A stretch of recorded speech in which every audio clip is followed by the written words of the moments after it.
Buenas, ¿cómo andan? ¿Cómo les va? ¿Cómo va eso? Buen día. ¿Todo bien? Hola, Buen María. día, ¿todo bien? Buen día, profe. Espere que no me pone el fondito, no sé por qué. Vamos, ahí está. Sí, Gaby, decime, buen día, ¿cómo estás? ¿Levantaste la mano, Gaby, o fue sin querer? Sin querer queriendo, como decía el chavo. Creo que fue sin querer queriendo. Ah, bueno, Perdón. bueno. Si sé la full ya arrancó en la mañana. Bueno, pero piensen que ya es jueves. No es porque siempre estemos esperando el finde, pero bueno. ¿Cómo va eso? Bueno, ya estoy grabando. Bueno, dale. Se cortó la luz en Plotier. Plotier, ¿dónde es Plotier? Contame, Omar, ya que estamos. Porque me suena, pero no me suena, no me acuerdo. Va.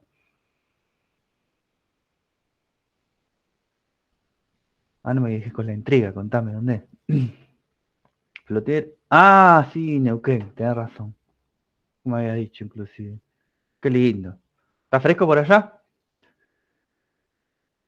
Ahí habilité el formulario de presentismo. Esperen que se los envío por las dudas. Tiki, tiki.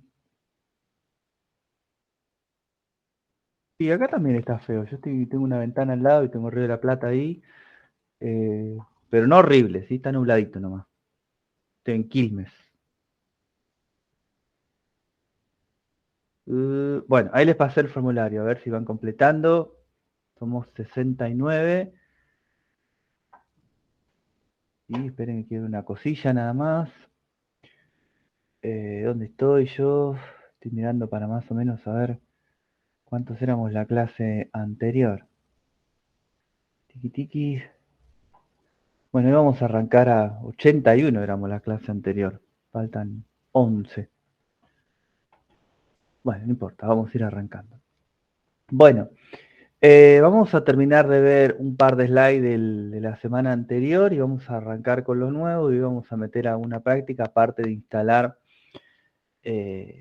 una pequeña aplicación, la otra por suerte no se instala, les voy a mostrar cómo se accede y también se las voy a explicar obviamente para que lo empecemos a trabajar. Y también les voy a contar, antes que termine la clase, cómo va a ser nuestro trabajo obligatorio final, pero nada, falta bastante, simplemente se los voy a mostrar o les voy a mostrar las consignas, mejor dicho, ¿sí? ¿Qué más que me acuerde? Tenemos un tema para charlar también, obviamente de clase, ya no quedan muchos temas administrativos que charlar, quizá, bueno, dale Flor, capaz que, o quizá una clase u otra les tenga que recordar algo para que no se olviden, pero no creo ya que charlemos muchos más temas que no correspondan a la cursada. Esperen un cachitín, admitir, me voy a ir hasta la clase anterior y vamos a charlar, creo que eran nada más que 2 slides que quedaban y vamos a engancharlo un poco con la clase de hoy. Lo que sí les voy a crear también, para que les sea más sencillo, aparte de que estamos usando el Git para compartir archivos solamente, le voy a crear una carpeta compartida, ¿sí? Porque quizás es más fácil para ustedes. Así que después se las voy a crear, o ahora en un ratito, y les voy a pasar el link y les pongo la misma información. Así tienen 2 fuentes para ir a buscarla, ¿sí? Si me olvido, me hacen acordar. Bueno, ahí están llegando más compas, por suerte. Ok, listo. Bueno, todo eso vamos a hacer hoy, así que voy a arrancar. ¿Se acuerdan? Dice cómo era arrancar con fuerza. ¿Dónde estamos? Nosotros somos la 28, la clase número 3. Yo la voy a abrir y ahora les comparto la pantalla. Esperen que abra un poco. Estoy como medio con delay la compu. Y debería reiniciarla. Por más que digan lo que digan, siempre reiniciar la compu termina ayudando. ¿Sí? No que dicen que está mal eso, pero bueno, no importa. Cuando uno no sabe lo que es, reinicia la compu y se soluciona. Ahí está, listo. Bueno, lo último que habíamos hablado la clase pasada habíamos arrancado a charlar un poquito sobre... acá, ¿sí? Habíamos empezado a charlar un poco sobre lo que era un algoritmo. Y un algoritmo era una secuencia de pasos que nosotros deberíamos ejecutar para poder alcanzar un objetivo, ¿sí? Y ese objetivo que vamos a alcanzar, obviamente nosotros estamos cursando una materia, estamos haciendo un curso de programación y está apuntado a algo, pero no dejaría de ser efectivo para cualquier acción que nosotros tomemos. Quizá para acciones mucho más sencillas o cotidianas lo hacemos de manera automática, pero si nos podemos a pensar, claramente seguimos una secuencia de pasos, ¿sí? Si no, no podríamos concretar esa acción. No sé, vamos desde algo muy sencillo, como habla acá abajo de preparar un mate o preparar una torta, donde vamos a tener que hacer una secuencia de pasos sin olvidarnos ninguno y en un orden establecido. Eso mismo, si lo extrapolamos y lo llevamos a un algoritmo que nosotros vamos a tener que desarrollar para realizar una aplicación, no deja de ser lo mismo, ¿sí? Salvando las distancias, pero no deja de ser lo mismo. Partiendo de esta base, ¿sí? Que simplemente es un inicio, yo directamente me voy a ir al nuevo PPT, ¿sí? Acá yo les voy a hacer una pequeña modificación porque en lugar de usar esta aplicación vamos a utilizar otra, ¿sí? Que es mucho más sencilla, más rápida y más dinámica. Así que igual se las voy a explicar, no se preocupen. Pero bueno, después se los muestro dentro de un ratito. Y acá les dejé como si fuese un puntapié inicial a lo que vamos a empezar a charlar y ver hoy, ¿sí? ¿Cómo sería un algoritmo para preparar un mate? ¿Sí? Fíjense, ya para arrancar, que del punto número 1 al punto número 7 de las acciones que nosotros tenemos que tomar para preparar un mate, estamos hablando de necesitar, ¿sí? Necesito una pava eléctrica, necesito agua, necesito un termo, un mate, una bombilla, yerba y un chorro de agua natural, ¿sí? Entonces, eso nos da un puntapié para lo que vamos a charlar ahora, para poder entender mejor cómo vamos a poder construir un programa, ¿sí? Y después está una serie de pasos que tiene que ver con colocar agua, bueno, graduar la pava, son todos los pasos, todas las secuencias que sí o sí yo tengo que seguir. Hablé de secuencia, ¿por qué? Porque en ese orden tengo que seguir las instrucciones para poder alcanzar un objetivo, ¿sí? Eso es lo que vamos a empezar a ver hoy. Pero antes vamos a ver los puntos del 1 al 7 que mencioné, necesito. Vamos a charlar un tema que tiene que ver ya bien puntual con lo que es la programación en sí. Uno de los pilares, si no es el más importante, uno de los más fundamentales, que tiene que ver con las variables, ¿sí? Nosotros la semana pasada, cuando charlamos un poquito de lo que es una computadora, de cómo almacena información, ¿sí? Yo les hablé de memoria. Puede parecer similar, pero no es lo mismo. Hay distintos tipos de memoria en una computadora, ¿sí? Tenemos una memoria de disco rígido, ¿sí? En todas sus formas. Hoy hay más de unas formas de disco rígido. Tenemos un disco rígido de estado sólido y discos rígidos los comunes, que inclusive una PlayStation tiene adentro un disco rígido de esos. Y la información que se almacena en esos discos se almacena de manera permanente, ¿sí? Yo apago la computadora, apago la PlayStation, la prendo en un tiempo indeterminado y esa información sigue estando, ¿sí?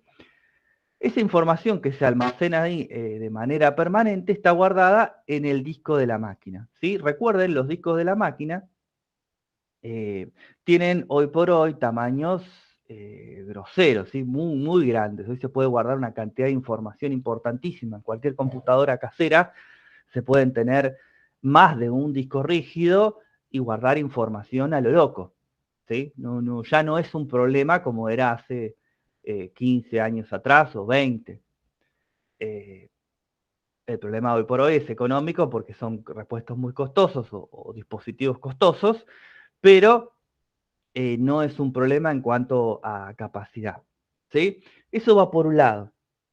Por otro lado, nosotros tenemos en la computadora, ustedes habrán visto un folleto para comprar una nueva. Ahí te lo comparto de nuevo, pero igual voy a armar, José, una carpeta compartida con la misma información para que todos tengan de dos formas diferentes, cualquiera de las dos lo puedan utilizar. Pero bueno, ahí te lo comparto algún compasino. Bueno, entonces, volvamos acá un toque. Por otro lado, decía, teníamos lo que es la memoria RAM, ¿sí? La memoria RAM es la memoria volátil, Random Access Memory, ¿sí? También hay un montón de tipos de memoria RAM dentro de la computadora, ¿sí? No hay uno solo. Esto tiene que ver ya con algo muchísimo más técnico que no nos compete, ¿sí? Que tienen que ver con una memoria caché. Bueno, si a alguno le interesa, yo le tiro palabras para que investiguen, ¿no? Pero no forma parte tampoco de la cursada ni es necesario para nada de lo que nosotros vamos a ver acá en esta cursada, ¿sí? Pero para que sepan, existen un montón de memorias RAM colaborando, viviendo juntos dentro de la misma computadora, inclusive con una computadora que tiene 15 o 20 años, ¿sí? No es algo moderno. Esperen que están llegando compañeros. No es algo de ahora solamente esto. Pero lo que sí tenemos que tener en cuenta es que la memoria RAM es mucho más chica que una memoria de disco rígido, ¿sí? Estamos hablando de razones de una computadora tiene 8 GB de memoria RAM y un disco rígido dentro de esa misma computadora puede tener 1 terabyte, que 1 terabyte son 1024 GB, ¿sí? Siempre, dato de color, son potencias de 2, ¿sí? 1024 es la potencia de 2 más cercana a 1000, por eso es que se utiliza esa unidad de medida, ¿sí? Dato random también por si alguno quiere investigar algo por el estilo.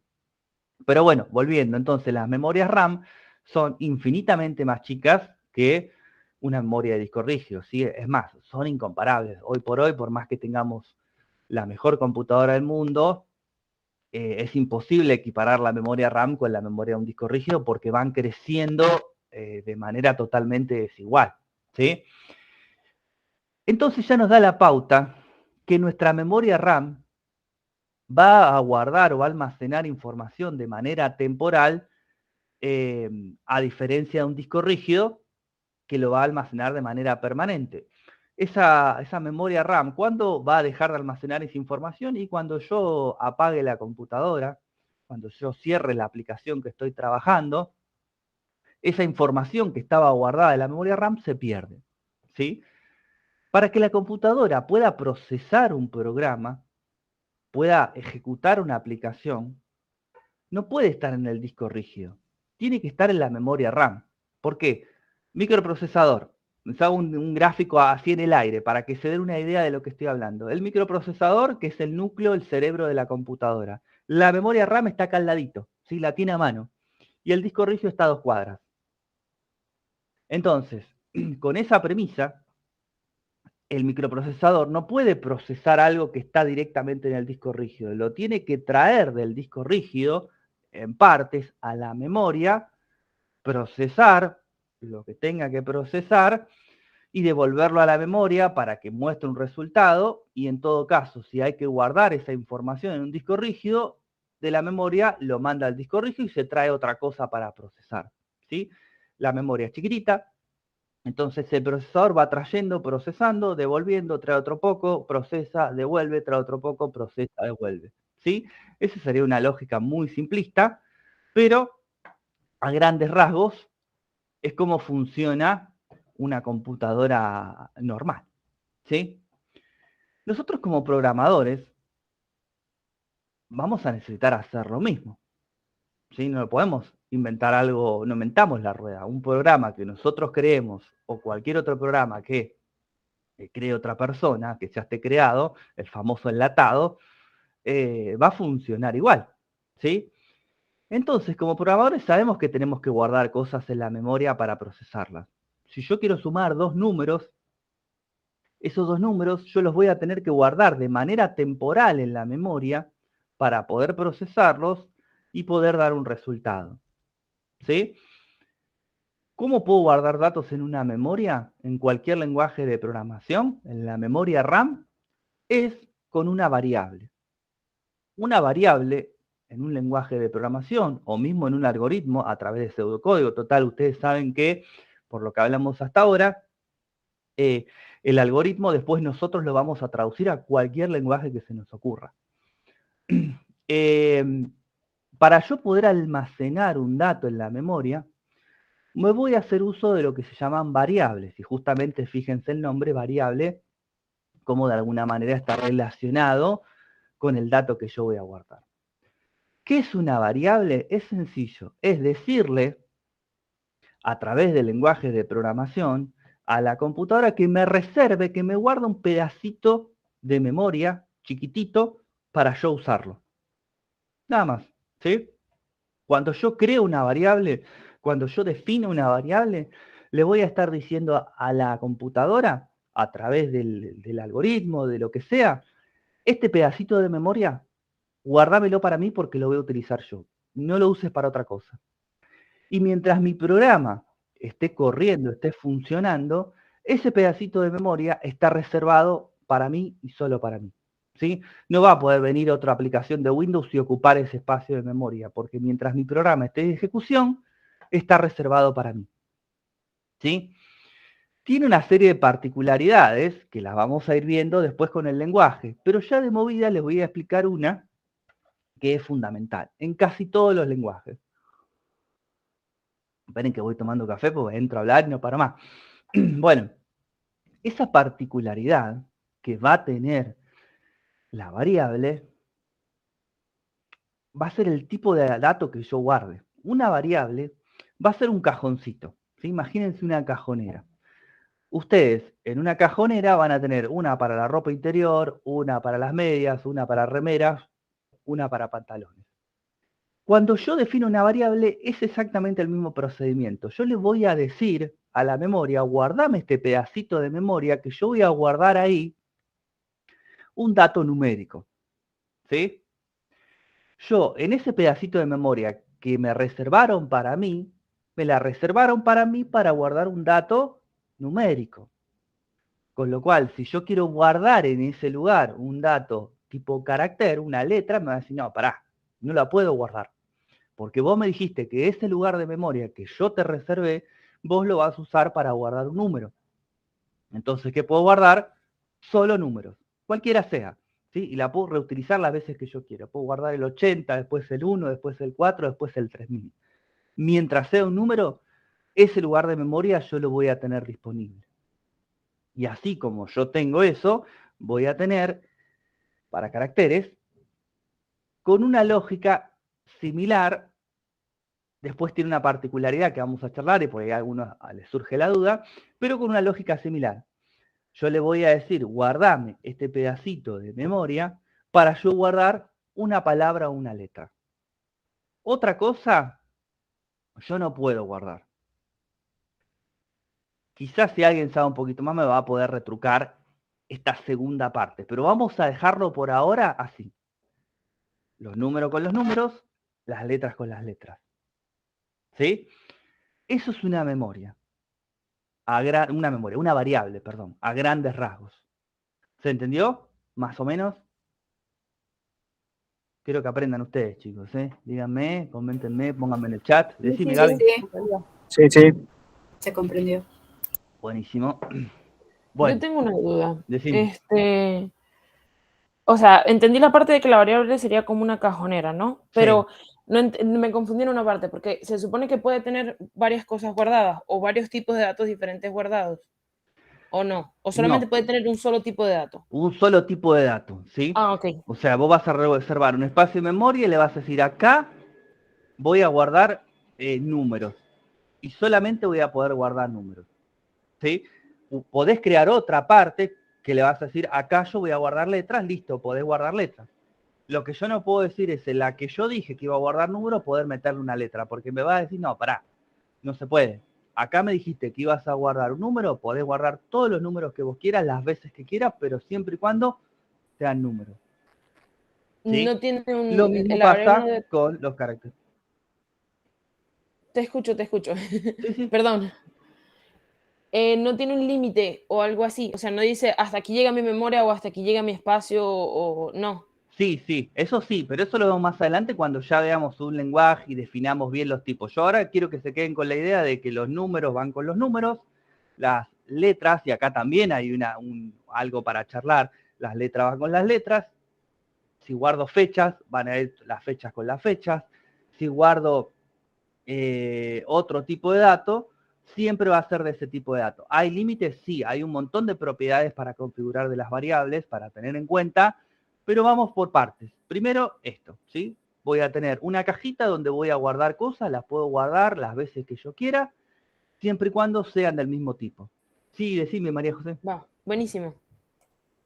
Hola, buen día. Entiendo que se puede modificar, o sea, se puede guardar, por ejemplo, un tipo de dato numérico, pero si uno quiere entrar y modificar lo que es esa variable, se podría hacer, ¿verdad? Claro, totalmente. Justo de ahí viene el nombre de variable. Existe otra denominación que se llama constante, que es, como Se es un puede modificar. contrasentido lo que voy a decir, pero es como si fuese una variable, pero el dato vos lo guardás una vez y mientras vos tengas la computadora prendida, ese dato va a existir, pero no lo podés modificar. Eso es una constante. La variable es exactamente lo mismo, con la particularidad que vos, como te decía antes, primero guardaste el 80, después le decís poneme un 5, después poneme un 8, después un 1000, que no hay ningún problema. La constante, yo le dije acá, guardame este 9, listo, el 9 dura toda la ejecución de mi programa, yo no lo puedo cambiar. Perfecto.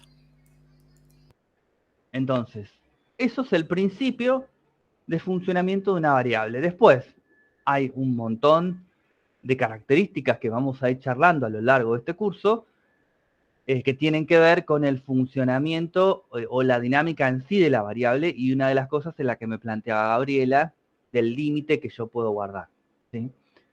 Eso tiene que ver con que tampoco está bueno, y esto simplemente hago un paréntesis para cerrar la idea, tampoco está bueno decirle guardame todo este pedazo de memoria gigante y yo te guardo el número 1, o el 2, o el 3, ¿sí? Eso es para acotar un poco, y con esto más o menos te voy contando, Gaby, es para acotar un poco la memoria que yo voy a guardar.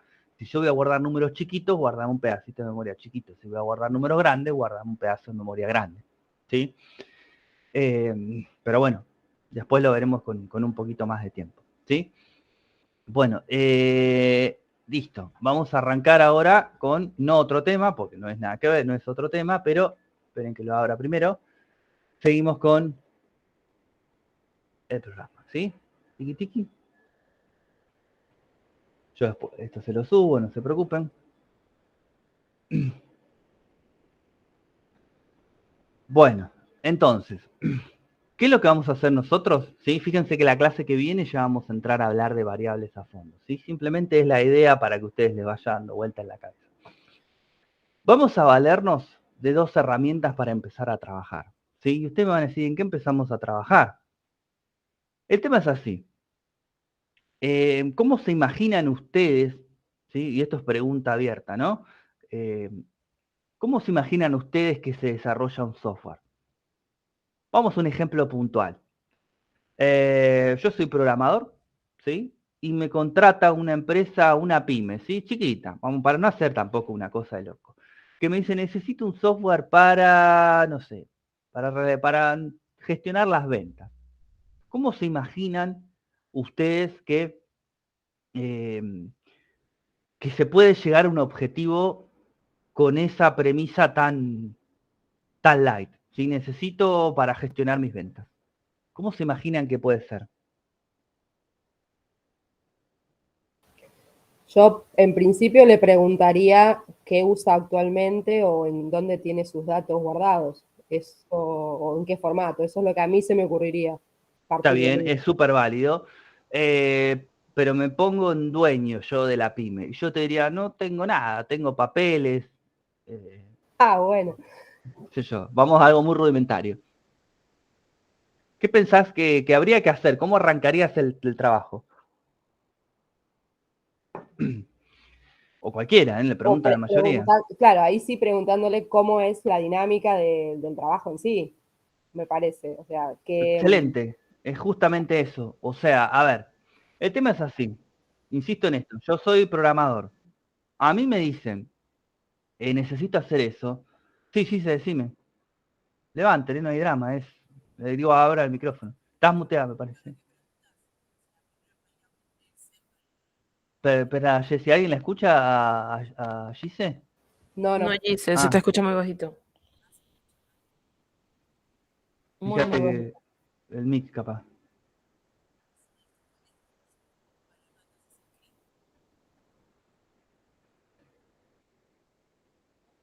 Sí, no se escucha. La última escribime ahí. Bueno, cuando nosotros desarrollamos cualquier aplicación, exactamente, sí, cualquier aplicación que se nos ocurra, probablemente esté como la fantasía esa que nos sentamos adelante de una computadora y ya nos empezamos a escribir pseudocódigo, ¿sí? Eso no es así, no es tal. ¿Por qué? Porque imagínense, sin ir más lejos, que sería lo mismo que construir una casa directamente. Si agarro, empiezo a pegar ladrillos, no sé a dónde voy, no sé lo que tengo que hacer, simplemente estoy pegando ladrillos para armar un cuadrado y después voy viendo. ¿Qué sucede cuando pasa eso?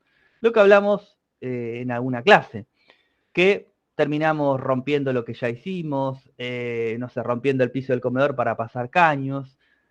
Atrás de cualquier construcción, por más sencilla que parezca, aunque sea, hay un boceto, ¿sí? un planito hecho en un papel, pero algo hay hecho. Bueno, acá pasa lo mismo. En la construcción del sistema hay una serie de documentación que se tiene que construir antes de ponerme a desarrollar. Desarrollar hasta les puedo decir que es el último paso, ¿sí?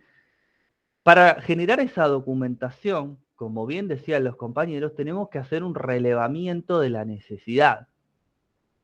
La necesidad del cliente en un principio va a ser, necesito el sistema de gestión. Bueno, bárbaro, pero mostrame o contame, no sé, a quién está apuntado tu negocio, qué tipo de facturas realizás, la cantidad que haces por día, si guardás la información de tus clientes, cuál es la información que disponemos, si está en papel, está en otro tipo de archivo. Bueno, al principio es una tarea investigativa, hasta le diré libre, ¿sí? Preguntar, relevar, entender. Y una vez que yo ya entendí, como bien decía otro compañero, ¿sí? Nando, tengo que empezar a ordenar. ¿Cómo ordeno la información? Porque ordenarla puedo ordenar alfabéticamente, no sé. Para nosotros, ordenar la información va a ser construir diagramas de soporte para poder entender el flujo de la información. O sea, cómo entra y cómo termina. Para lo cual, vamos a construir o nos podemos basar en dos herramientas que tienen que ver con el diagrama de flujo, ¿sí? Les vuelvo a tirar alguna palabra para que ustedes, igual nosotros esto sí lo vamos a ver, pero si quieren ahondar más, DFD, diagrama de flujo de datos, que va a ser el diagrama que nos va a mostrar cómo nosotros tenemos que ver la información desde dónde arranca y a dónde termina, ¿sí? Cualquier diagrama, y esto hablo en cualquier ciencia o inclusive en cualquier materia o cualquier cosa que necesitamos entender, cualquier diagrama va a ser mucho más fácil de entender que un texto literal, ¿sí? Esto no estoy descubriendo la pólvora tampoco, ¿sí? Y por otro lado, una vez que nosotros hagamos este diagrama de flujo, vamos a escribir el algoritmo con palabras sencillas, con frases sencillas, que podamos entender cuáles son las instrucciones que tenemos que ejecutar. Con estas dos cosas, con estos dos archivos, o con estos dos trabajos, yo tranquilamente podría pasar al paso número 3, que sería escribir el código en el lenguaje que yo necesite para poder aplicar una solución a la problemática o al relevamiento de la problemática que hice, ¿sí? Esto sería, en este orden, encontraríamos una solución para lo que planteé hace un rato del hombre este que no tiene nada, ¿sí? Está en cero. Entonces, vamos a utilizar dos herramientas. En Internet, hoy por hoy, ya saben, chicos, que hay herramientas para hacer lo mismo, una oferta importantísima, un surtido bárbaro.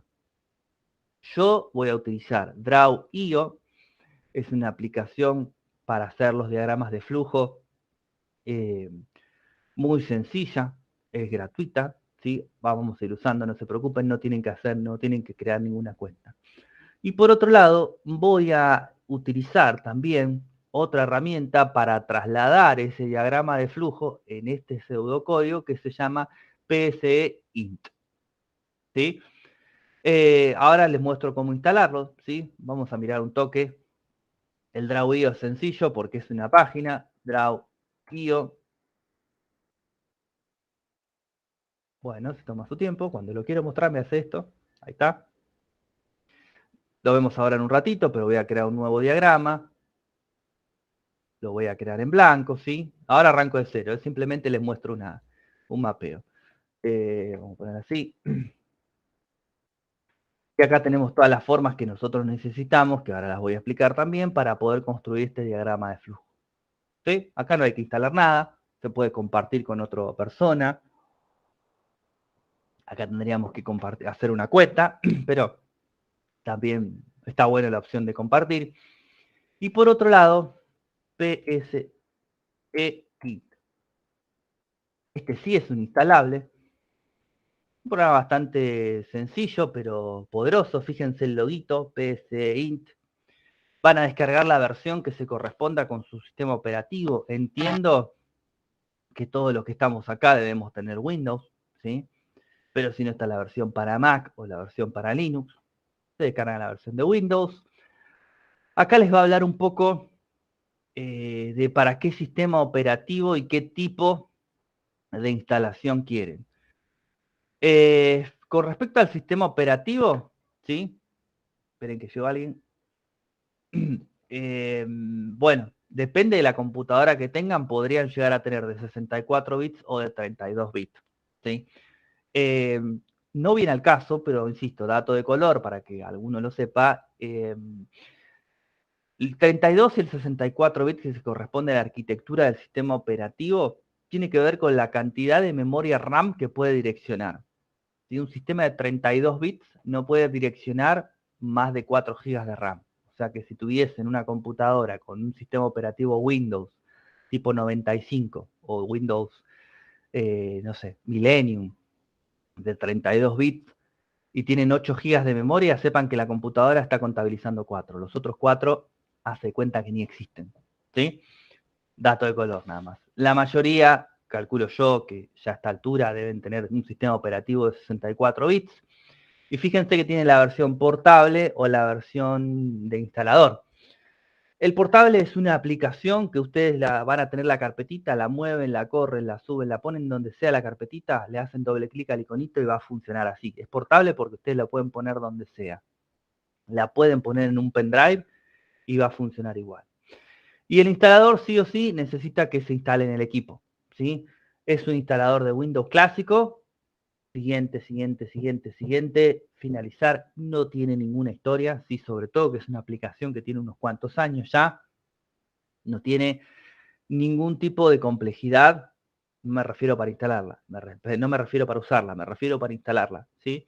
Así que le dan siguiente, y deberían tener en algún momento un iconito como este, ¿sí? Y deberían ver esta aplicación, ¿sí? La encontraron, me siguieron a mí, lo ven después. Sí, está en el aula. Decime, Gisela, que tenés la mano levantada todavía. No sé si era de antes. Quedó de antes, ¿no? Sí, en el aula virtual también está. Sí. Podemos usar el Visual Studio Code. La pregunta es ¿para qué? Porque para esta parte, la primera parte, nosotros no nos va a servir el Visual Studio Code. El Visual Studio Code es para programar directamente y nosotros vamos a hacer diagramas de flujo y pseudocódigo. Así que, Daniel, si te referís a ahora, y no te va a servir el Visual Studio Code. Más adelante puede ser. Sí, se puede bajar, instalar, o el portable. ¿Sí? Igual no pesa nada, es una aplicación súper sencilla. ¿Sí? No, es muy sencilla. Para esta aplicación usamos la otra que es online. Las dos vamos a usar, por eso les digo. Vamos a usar por un lado el Draw.io para hacer los diagramas de flujo, ¿sí? Y por otro lado el PSE Int. Los dos vamos a usar. Decime, Germán. Ah, no, Gema, perdón. Ay, perdón. Germán, nada que ver. Nada, apurado nomás. Yo tengo Mac y me aparece paquete para Mac, procesador Intel y también me aparece ARM. ¿Cuál sería de esos? Buena pregunta. A ver, Mac no manejo mucho. Pero paquete Mac para procesador Intel. A mí me parece que la Mac usa un sistema un procesador ARM. Estoy casi seguro, ¿sí? Bueno. Yo iría por ese, ¿sí? Estoy casi Ok. seguro de eso. Gracias. Pero bueno, me cuesta un poco la Mac porque lamentablemente no tengo. Claro, tiene que ver en su sistema, qué es lo que tiene, supongo yo. Claro. En su compu, Sí. digamos. Pero yo creo que la mayoría de las Mac tienen ARM. Creo. Ah, qué bueno que tengan Mac. Oh, ya buenísimo. Hay unos compas también te están dando una mano, Gemma.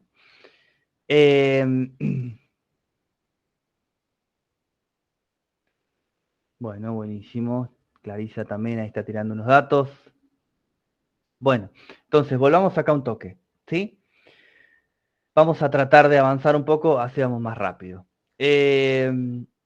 Algunos puntos que nosotros vamos a tener que tener en cuenta para poder resolver una consigna a través de estas dos herramientas. El primer concepto que aparece tiene que ver con la palabra dato. Nosotros utilizamos a menudo y en la diaria la palabra dato para definir un montón de cuestiones, ¿sí? La palabra dato tiene que ver con información, pero a su vez con el contexto, ¿sí? ¿Qué quiero decir con esto? Si nosotros encontramos, no sé, un papelito que tiene un código, qué sé yo, 8850, ¿sí? ¿Es un dato? Sí, pero al carecer de un contexto, no lo podemos tomar en sí como un dato porque no entendemos a qué funciona o a qué hace referencia. Ahora, si ese mismo papelito yo le pongo título, clave del home banking, ahí empieza a ser un dato, ¿sí? Porque cobra importancia al incluirlo en un contexto, ¿sí? Entonces, el dato no es información por sí sola, tiene que estar relacionada a un contexto para nosotros poder interpretarlo de alguna manera, ¿sí? Estas consignas que yo les estoy dando tienen que ver con lo que bien me mencionaban ustedes hace un rato, que tiene que ver con el análisis, el relevamiento de lo que nosotros vamos a tener que, en esta primer parte, digamos, posicionados en estas primeras clases, no seríamos desarrolladores, seríamos analistas funcionales, ¿sí? Hoy por hoy, el desarrollador es como un compendio de un montón de roles, ¿sí? Pero hoy por hoy, hasta esta clase estamos parados en un analista funcional. Entonces tenemos que entender qué es lo que estamos buscando para a partir de ahí empezar a utilizar estas herramientas, ¿sí? Para poder llegar a un fin. ¿Sí? No sé si a veces me voy un poco por las ramas, pero prefiero que le sobre información y que no le falte. El segundo concepto aparece el tema del objetivo, ¿sí? Esto es a título personal. A mí cuando alguien me pide un desarrollo sencillo, complejo, hipercomplejo, mediano, lo único que me ayuda es preguntarle a esa persona qué es lo que necesitas hacer, cuál es el objetivo, qué es lo que necesitas. ¿Querés que te genere un informe? ¿Querés que te devuelva un cálculo? ¿Querés que, no sé, se conecte con, no sé, lo más complejo que se les puede ocurrir, se conecte con AFIP y te devuelva un número de expediente? No lo sé, lo que sea. Pero yo necesito entender en mi cabeza, como desarrollador, como analista, en el rol que quieran, qué es lo que esa persona necesita como objetivo, qué va a ser nuestro objetivo, ¿sí?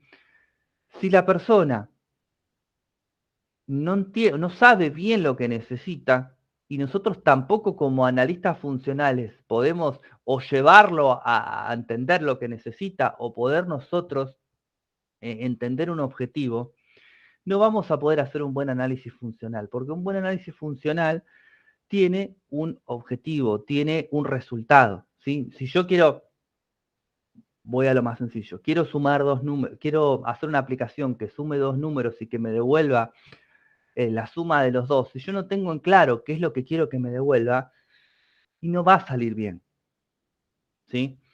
Entonces, son conceptos que por ahí en este momento, o para algunos de ustedes quizá que tengan un poco más de conocimientos, parecen medios tontos, pero son cosas que no se nos tienen que perder de vista nunca, ni como desarrolladores, pero sobre todo como analista funcional, porque el desarrollador, que podríamos no ser nosotros, va a tener de soporte los documentos que nosotros hagamos. Si los hicimos mal, el desarrollador nos va a decir, no sé, el documento me lo pasaste vos. Y si nosotros somos el compendio de todos los roles, vamos a llegar al mismo coyuntura, al mismo problema en algún momento, ¿sí? Entonces, para formular un objetivo, ¿sí? Yo lo tengo que poner en una frase, ¿sí? Y esto es real lo que les digo, ¿eh? Yo cuando tengo que hacer una aplicación, yo me pongo en una frase, yo tengo una pizarra acá, no la ven porque está acá arriba. Y cuando el desarrollo es muy complejo, me pongo en esa frase lo que yo necesito hacer, ¿sí? Necesito generar informes de gestión cuatrimestrales. Entonces, esa frase a mí me ayuda porque les va a pasar a ustedes, cuando se pierdan un poco en la vorágine diaria de un desarrollo, de poder decir, bueno, esto lo puedo dejar para después, esto no es tan relevante, esto sí es relevante, porque mi objetivo es ese que está ahí. ¿Sí? Entonces, insisto con esto, no es poco estos conceptos que estamos hablando, porque son los que de alguna manera a nosotros nos van a ayudar a poder llegar a ese objetivo. Esperen que llegó. Sí, decime, Gaby.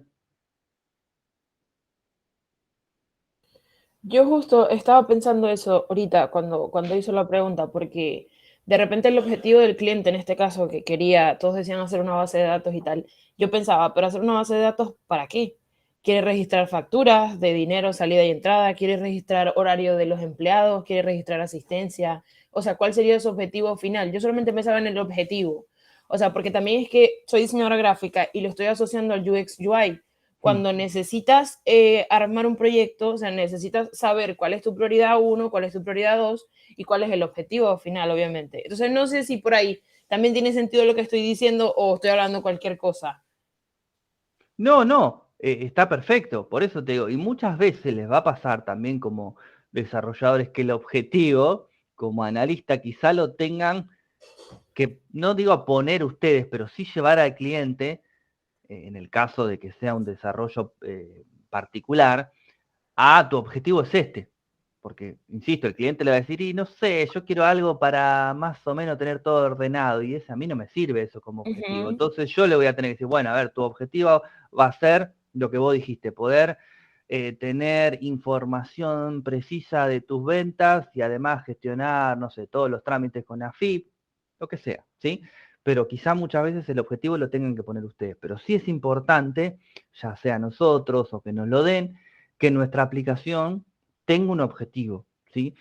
Si no hay un alcance, este es otro documento que en algún momento lo charlaremos, si no hay un alcance, nos vamos a encontrar con el problema de que después es interminable, ¿sí? ¿Por qué? Porque si mi objetivo no es tal, después el cliente me va a decir, bueno, pero yo también quería que se conecte con Amazon Web Service y me mande con un dron los paquetes a la casa de sus clientes. Pero eso nunca lo hablamos. ¿Pero por qué? Porque yo tampoco como desarrollador pude llegar a un objetivo. Mi objetivo era gestionar tus ventas, listo, las ventas están gestionadas. Todo lo que quedó o que me estás pidiendo ahora no forma parte del objetivo, ya está, listo, es otra historia.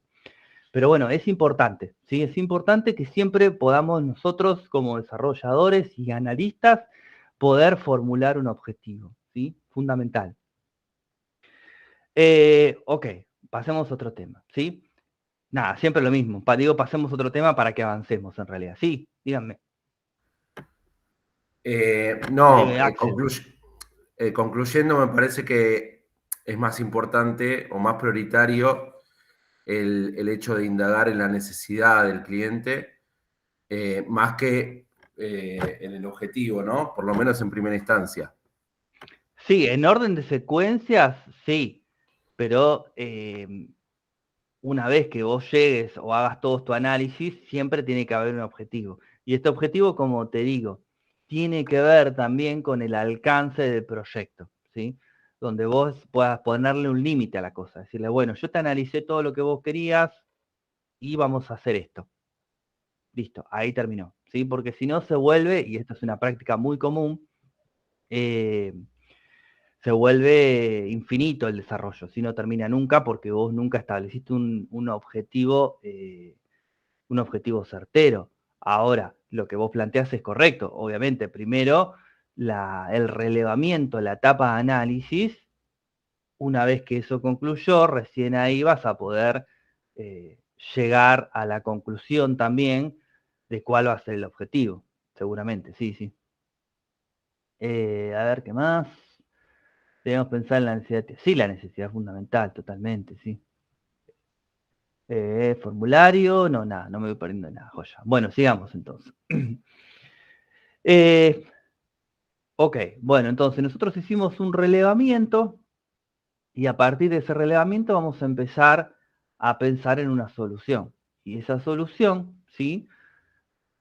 Grande, mediana o chiquita, no va a dejar de ser un algoritmo, es una secuencia de pasos que yo voy a tener que ejecutar para poder llegar a un resultado, ¿sí? Bueno, lo que dice el punto número 1, en lo que es computacional, ¿sí? Tiene que tener determinadas características que no son las mismas que nosotros vamos a tener en cuenta para algo que sea cotidiano, digamos, ¿sí? Bueno, acá lo mismo que decía antes, ¿sí? La programación tiene como objetivo la implementación de ellos en una computadora. Un algoritmo que nosotros empecemos a definir a partir de ahora no va a ser algo para la vida cotidiana, sino que lo vamos a apuntar ya en una solución tecnológica a un problema determinado, ¿sí? Y estas son las características que yo les estaba hablando de los algoritmos para una solución tecnológica, ¿sí? Tienen que ser precisos, sin ambigüedades, no dejar algo al azar, que es lo que yo les mencionaba con un ejemplo sencillo de la torta, ¿sí? Nosotros cuando estamos siguiendo los pasos para construir una torta, si yo les digo a ustedes, bueno, hay que utilizar 2 huevos, todos sabemos cómo es. Se rompen los huevos, se ponen en un bol, ¿sí? Ahora, cuando yo le determine una acción a un algoritmo tecnológico, yo tengo que ser preciso, no puedo dejar ambigüedades, ¿sí? Yo tengo 2 variables y le digo, una de las variables dividila por 2. No lo va a poder ejecutar, porque me va a decir, bueno, pero tengo 2 variables, ¿cuál de las 2? Necesito saber cuál. Entonces, en este caso, la precisión, ¿cuál sería? La variable que se llama dato número 1, dividila por 2. Estoy siendo preciso, no le estoy dejando nada a decisión del microprocesador o de la computadora, sino que estoy siendo preciso y no le estoy dejando nada al azar, ¿sí? Tienen que ser ordenados. Yo les dije todo el tiempo que es una secuencia de pasos ordenados para poder llegar a una solución, ¿sí? Si yo agarro y le digo a un algoritmo de computación, mostrame el resultado de esta variable dividida esta variable. y la secuencia que sigue es dividir esa variable por la otra variable.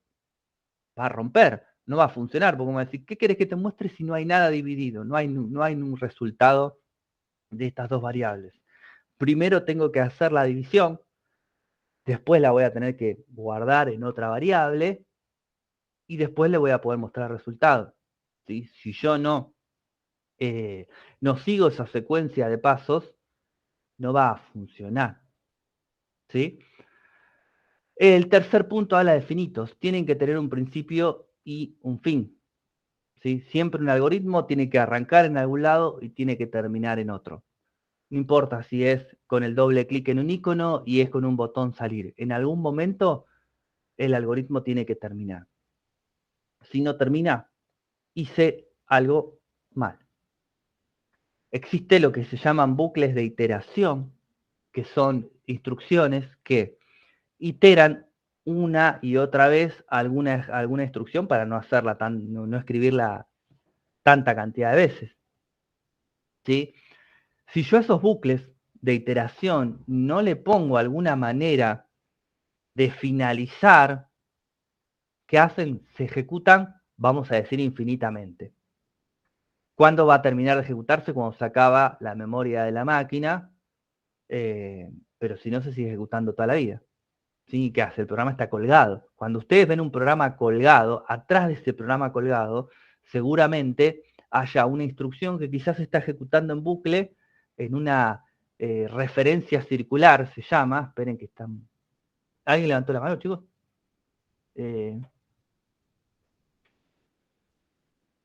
Bueno, dale. Cuando ustedes ven un programa colgado, es un programa que entró en una referencia circular y está ejecutándose todo el tiempo sin mostrar un mensaje al usuario de parar. ¿Sí? Es un error de algo, pero bueno, no cumple justamente con la premisa de que sea finito. ¿Sí? Más características, tiene que ser definido. ¿Sí? ¿Qué quiere decir esto? Si yo sumo 2 más 2, el resultado tiene que ser 4 siempre. Por más que yo lo ejecute 80 veces, si pongo 2 y pongo 2, el resultado tiene que ser 4. Si yo pongo 2 y 2 y la suma me da 5, en algún momento de la ejecución es que algo hice mal. Algo definí mal, algo está mal escrito. ¿Sí? Pero tiene que ser definido. Misma respuesta de entrada, misma respuesta de salida. ¿Sí? No hay tute con eso. ¿Sí? Bueno, y después estas características que menciona las tres últimas ya no son tan técnicas, sino más bien de buena práctica. Cuando nosotros desarrollemos una aplicación sencilla, difícil, compleja o lo que quieran, tiene que cumplir con estas premisas como buena práctica. ¿Sí? Debe ser lo más simple y correcto posible. ¿A qué me refiero? Que nosotros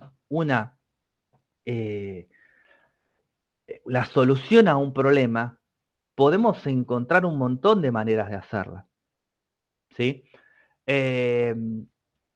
Por ejemplo, si yo tuviese que llegar a un resultado entre dos números, podría hacer una división y que me devuelva el resultado, o podría hacer un cálculo extremadamente complejo que no deja de ser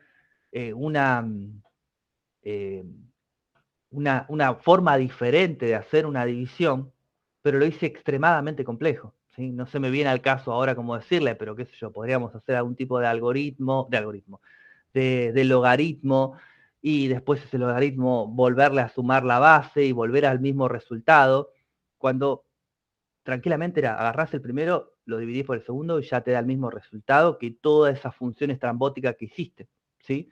Y esto tiene que ver con una buena práctica. ¿Qué quiere decir? Que lo simple y correcto siempre va a prevalecer sobre una solución extremadamente compleja.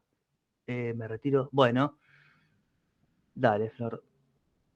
Vuelvo. La segunda premisa de las buenas prácticas. Tiene que resolver el problema. ¿Sí? Si yo hago un programa espectacular, que tenga de todo, pero le pongo 2 más 2 y me dice 5, no solo es que algo hice mal, sino que no resuelve el problema que yo hice. ¿Sí? Con respecto al último punto que habla de lo legible, esto tiene que ver también con una buena práctica y es algo que también vamos a aprender a hacer, que tiene que ver con que el código sea ordenado, sea prolijo, le podamos poner comentarios para poder entender, bueno, este bloque de código hace tal cosa, este otro bloque de código hace otra cosa, ¿sí? Esto es para que si el mismo desarrollo lo agarran 2 o 3 programadores, el que venga delante de nosotros puede entender a un golpe de ojo, o sea, mirando el código, bueno, esto hace tal cosa. ¿Por qué? Porque hay un texto que le está diciendo a la persona qué es lo que hace ese punto. ¿Sí? Buena práctica. Porque también nos puede pasar al revés, que lo haga otra persona y que nosotros nos toque el desarrollo. ¿Sí? Lo que yo les planteé, o lo que estamos viendo acá, sobre cómo empezar desde cero, no siempre es así. Si ustedes como desarrolladores se van a encontrar con el problema, no sé si llamarlo problema, pero se van a encontrar con que las aplicaciones no van a arrancar desde cero. Ustedes le van a dar algo hecho y le van a decir a esto, yo le quiero agregar un módulo más que haga tal cosa. ¿Sí? Entonces, siempre tratemos de que no nos hagan a nosotros, no hacerle a otros lo que no queremos que no nos hagan nosotros. Entonces, estaría bueno que todos podamos ser prolijos y ordenados para escribir algún programa. ¿Sí? Bueno, acá les puse un ejemplo de un algoritmo, ¿sí? Tal cual lo habíamos visto antes, pero ya apuntado a una solución informática. Yo necesito sumar 2 números. Cuando nosotros pensamos en un algoritmo, el primer paso y el último paso es definir dónde empieza y dónde termina. ¿Sí? Y ahí fíjense la secuencia de instrucciones que hay. Inicio del algoritmo y el número 6, fin del algoritmo. ¿Sí? Siempre va a empezar así. En el diagrama de flujo o en el pseudocódigo, mi primera instrucción va a ser inicio, mi última instrucción va a ser fin. Y fíjense la secuencia de pasos. Necesito un número A, necesito otro número B. Con todo lo que hablamos hoy, ¿qué se imaginan que es necesito un número A, necesito otro número B? ¿Qué se imaginan que es? Una variable. Exactamente. Yo le voy a decir a la computadora, guardame un pedacito de memoria porque yo acá voy a guardar un número. ¿Sí? O le voy a decir, guardame, necesito otro pedacito de memoria porque acá voy a guardar otro número. ¿Sí? Después voy a ejecutar un proceso. Ese proceso va a ser esta variable que está acá, sumámelo con esta variable que está acá. ¿Sí? Ese es el proceso que yo voy a ejecutar. Y por último, voy a tener un resultado que lo podría inclusive imprimir por pantalla. ¿Sí? Esto mismo nosotros lo deberíamos poder llevar a un diagrama de flujo, ¿sí? O a unas instrucciones de pseudocódigo, como es el caso de que eso que está ahí, que vimos recién, que lo podemos inclusive empezar a escribir en PSeInt. ¿Sí? Bueno, esto lo vemos ahora en un rato, así vamos directamente al diagrama de flujos, ¿sí? Los algoritmos van a tener siempre estos 3 componentes, pero bueno, esto es algo muy intuitivo y sencillo, ¿sí? Es como si fuese la introducción, nudo y desenlace que veíamos en la primaria. Siempre voy a tener datos de entrada, voy a tener un proceso y voy a tener datos de salida. Ojo, porque ustedes cuando iniciamos siempre pensamos que los datos de entrada tienen que ser datos que yo escriba, ¿sí? Los datos de entrada pueden venir de una base de datos, pueden venir de un archivo. ¿Sí? No tienen por qué ser datos que yo escriba a mano. Son de entrada porque son el insumo que yo voy a utilizar para hacer un proceso y para mostrar un resultado. ¿Sí? Nada, ojo con eso, para que te lo tengan en cuenta. Bueno, esto es más o menos cómo está dividido esto que está acá arriba, cómo nosotros lo subdividiríamos en problemas más chicos. Siempre que nosotros tengamos que resolver alguna situación compleja, ya sea en una solución tecnológica como en algo más, no sé, una tarea de estudio, lo que sea, lo que se les ocurra, siempre va a ser más sencillo que nosotros lo dividamos en subprocesos más chicos y que después podamos esos subprocesos más chicos concatenarlos en una orden de ejecución para poder llegar a un resultado. ¿Sí? Uy, ¿quién llegó a esta hora? Uy, qué tarde. Bueno. Esperen que vamos a practicar algo. ¿Sí? Entonces, nosotros como analista funcional / desarrolladores, lo digo así porque hoy estamos parados en analista funcional, desarrolladores un poquitito más adelante. Vamos a tener que armar estas 3 herramientas para yo poder lograr un resultado. ¿Sí? Diagrama de flujo. Este diagrama de flujo va a estar en un lenguaje que se le conoce como UML, que es un lenguaje de modulado, y ahora vamos a ver los elementos que conforman este lenguaje. Eso yo después lo voy a poder traducir a un pseudocódigo, que el pseudocódigo es armar un algoritmo independientemente del lenguaje de programación que nosotros vamos a utilizar. Entonces yo no voy a utilizar palabras clave, voy a utilizar frases que a mí me van a servir para yo poder después exportarlas o extrapolarlas a un lenguaje específico, ¿sí? Porque nosotros inclusive nos podemos encontrar con el problema, si estamos parados como analistas funcionales, que ni siquiera sabemos en qué se va a hacer el futuro programa. Yo no sé si se va a hacer en Java, si se va a hacer en Python, si se va a hacer en PHP, en lo que sea. Yo no lo sé. Entonces, como yo no sé en qué lenguaje va a ser, no lo puedo escribir en un lenguaje determinado. Lo tengo que escribir en pseudocódigo para yo después darle esta documentación a quien venga después de mí y lo codifique en código fuente. Que el código fuente es el código o el lenguaje de alto nivel, ¿sí? ¿Recuerdan que hablamos la semana pasada de eso? El lenguaje de alto nivel que se le va a hacer más fácil al desarrollador escribir y después eso se va a traducir en lenguaje máquina. ¿Sí? Acá tengo un pequeño... no, este no, perdón. Esto es un ejemplo de cómo sería un diagrama de flujo, ¿sí? Nosotros lo vamos a ir viendo de a poco, pero vamos a utilizar el lugar de... lo tengo que cambiar, ¿sí? Vamos a utilizar Draguio. Esto después se lo cambio y se lo subo. Pero sí vamos a ver las formas que conforman un diagrama de flujo, ¿sí?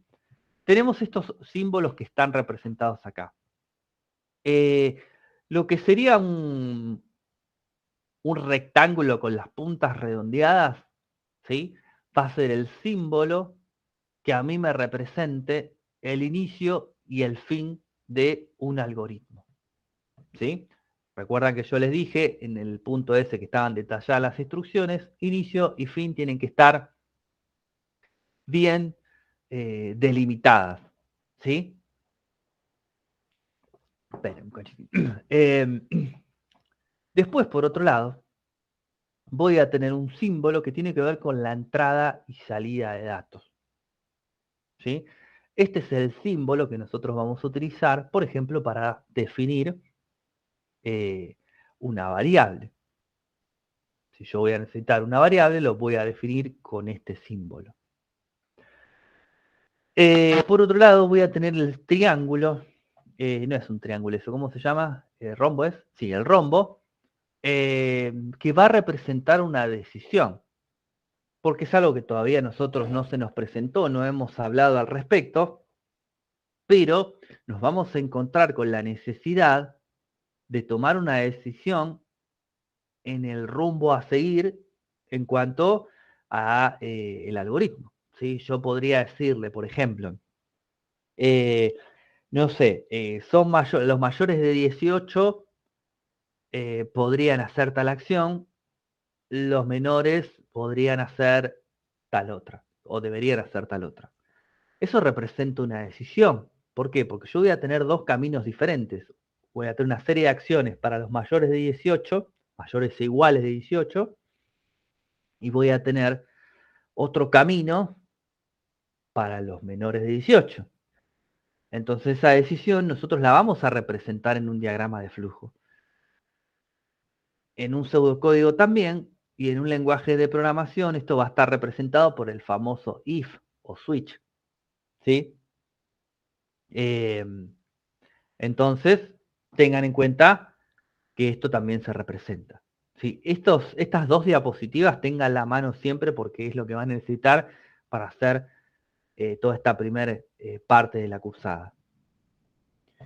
Después voy a tener el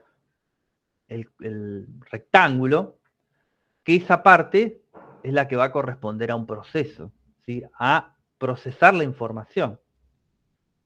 ¿Qué quiere decir? Que dentro de ese recuadro es donde se van a ejecutar distintas operaciones. En nuestro caso anterior va a ser el famoso sumar. Recuerden el sumar dos números. Después, por otro lado, vamos a tener estos símbolos conectores.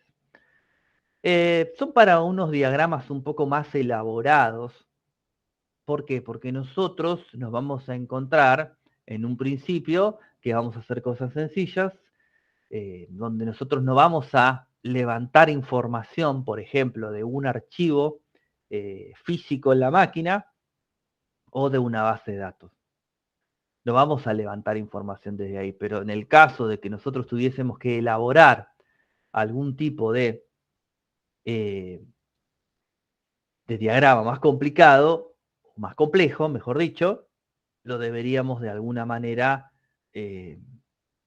dejar asentado, ¿sí? Me conecto con la base de datos, extraigo la información o me conecto con el archivo tal. Y después, por último, tenemos el comentario que es la llave, ¿sí? La llave simplemente la ponemos al lado de un componente para poder hacer alguna especie de aclaración sobre algo. Hay una cosa que acá nosotros no estamos teniendo en cuenta, que tiene que ver con los conectores, ¿sí? Fíjense este diagrama de flujo que está acá arriba, ¿sí? Que es a modo solamente medio burdo, pero para que se entienda a qué es lo que apuntamos. Están los componentes que yo mencioné recién, pero no están los conectores. ¿Por qué? Porque las líneas estas que están acá son los que me van a conectar un elemento con otro. En un principio, cuando arrancamos, yo dije que esto es un diagrama de flujo de datos. O sea que me debería mostrar cómo se va moviendo el dato a través de todo el diagrama.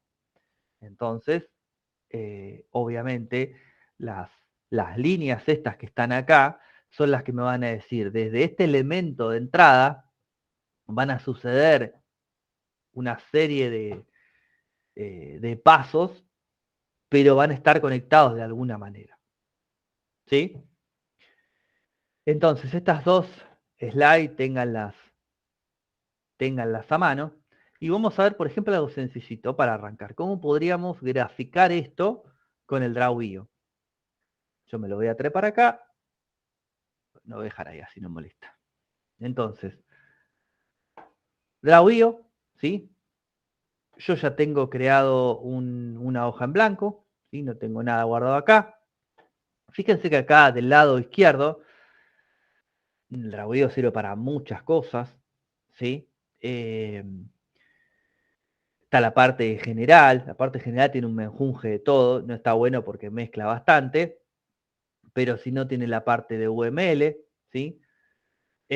Donde están algunos de los elementos que nosotros vimos recién, pero estos son los que corresponden al lenguaje en sí. ¿Sí? Si ustedes entran a ver en algún momento información sobre UML, no sé si hay algo de la aula virtual, de UML en la aula virtual, la verdad que no me acuerdo, después me dicen, ¿sí?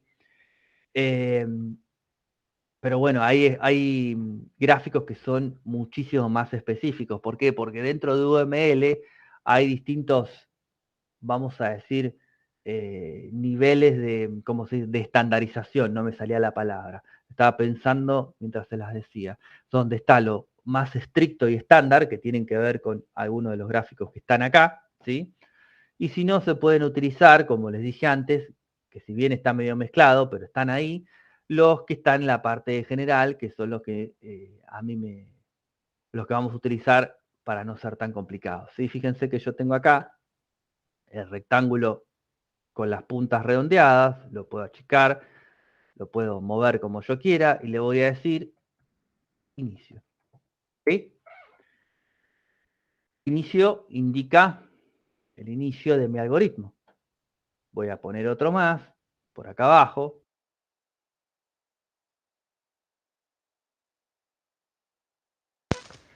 Perdón, se me apagó el auricular. Que diga fin, que va a ser el fin de mi algoritmo, ¿sí? Y vamos a utilizar el paralelogramo, ¿sí? No me acordaba el nombre, lo tuve que leer, para indicar el famoso hola mundo. ¿Sí? Y ahora voy a utilizar las flechas para indicar cómo va a ser el comportamiento o el flujo de este diagrama. ¿Sí? Ahí. Ahí. ¿Sí? Fíjense qué sencillo, igual era una pavada, ya lo sé, no descubrí la pólvora, pero fíjense qué práctico que es el Draw.io, porque en 2 segundos me puede construir un diagrama de flujo. ¿Sí? Quiero aprovechar los últimos 10 minutos para ver algo, así que no me quiero pasar tampoco. Esto lo voy a guardar. Ay, perdón, le iba a poner un save as. Uy, ¿quién vino hasta ahora? Pero vamos a poner esos dos que están ahí, los voy a borrar. Ejemplo 1.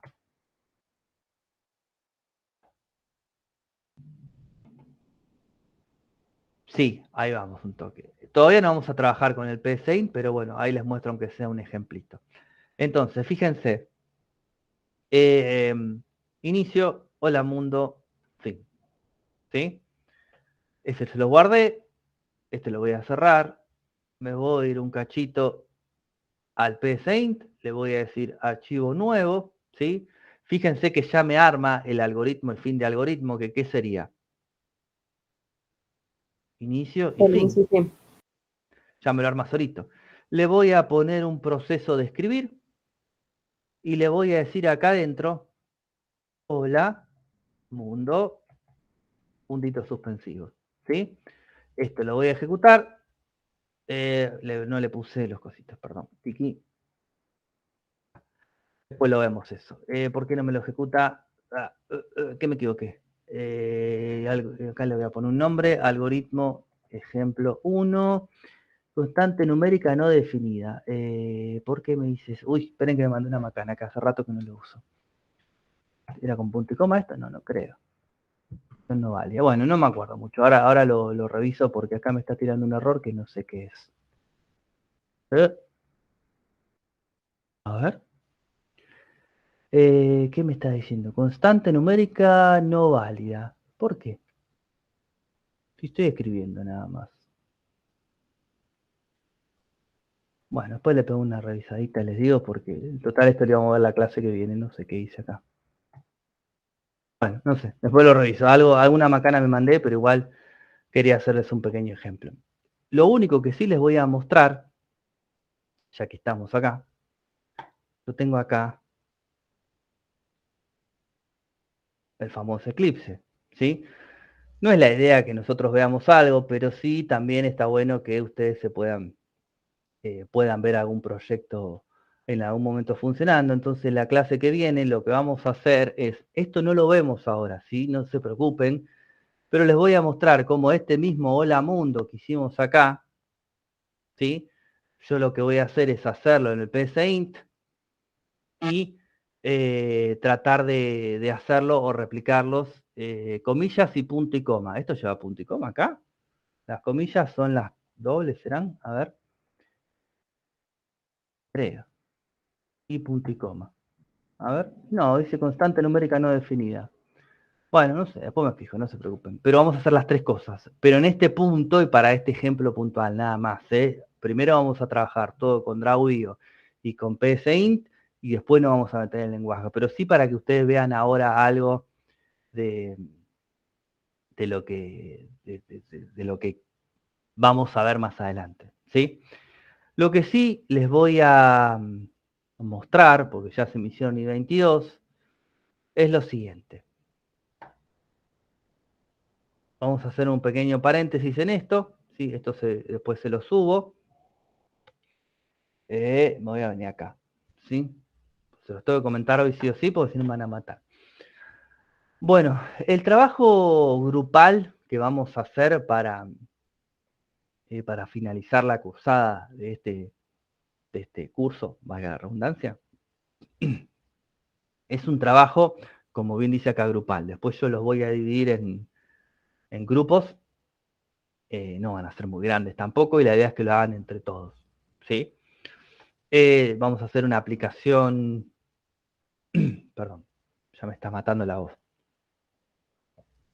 Una aplicación en Java no muy compleja, ¿sí? No se preocupen. Bueno, los objetivos pedagógicos es que ustedes puedan hacer una aplicación y la forma de realizar esa aplicación que sea lo más cercano a una experiencia real, ¿sí? A cómo se trabaja. Hoy el trabajo individual, no les voy a decir que no existe, pero es muy poco probable. ¿Por qué? Porque son aplicaciones grandes y nada, resulta medio raro que una persona sola haga un desarrollo, sino que es un grupo de trabajo, ¿sí? Igual ahí está toda la info, pero a mí lo que más me interesa es plantearle qué es lo que vamos a hacer, ¿sí? Y cuáles son los criterios de evaluación que tienen que ver con que, en primer lugar, y esto es casi de facultad, me acuerdo que cuando llego a la facultad el profesor dice, no compila ni me lo presenten, ¿sí? No vamos a ser tan crueles, pero me acuerdo de que el profesor decía eso. Pero bueno, la idea es que ustedes puedan crear un código ordenado, ¿sí? Como yo les mencioné al principio, que haya comentarios, que también respeten, ¿cómo se llama? Las tabulaciones, que también les voy a mostrar cómo tabular el código para que sea más intuitivo cuando uno lo está siguiendo, dónde empieza, dónde termina. Los comentarios, como les dije hace un rato. Vamos a utilizar estructuras de control y bucles de iteración, ¿sí? Vamos a utilizar también funciones. Todo esto que les estoy mencionando es para el criterio, para la evaluación final, cuando termine el curso. Todo lo que acá se detalla lo vamos a ir viendo en el clase a clase. Por favor, con esto que nadie se vuelva loco, porque esto es para terminar el curso. Falta unas buenas clases. También vamos a evaluar que no se generen variables innecesarias o sin utilizar.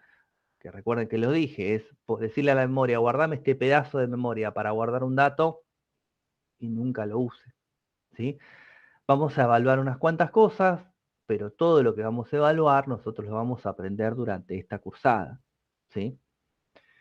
Y la consigna o lo que vamos a plantear, que también vamos a ir haciendo ejemplificaciones para poder llegar a esto, es hacer o simular una especie de cajero automático, ¿sí? Donde nosotros vamos a tener una cuenta, un monto, y vamos a poder realizar una serie de transacciones teniendo en cuenta ese monto, ¿sí? A su vez también vamos a tener que validarnos. Esta validación, no se preocupen que no tiene por qué ser real, ¿sí?